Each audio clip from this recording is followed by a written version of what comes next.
What is your wish list from budget this time? So I will go back to your first question about the Niti Aayog report.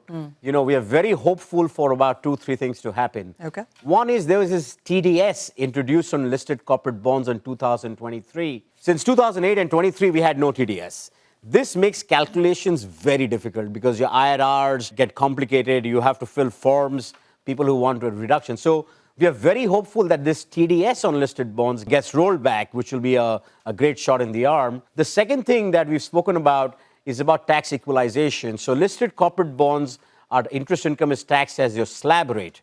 But if I look at equities, short-term capital gains of 20 and long-term of 12.5%. If I look at debt mutual funds, 20%.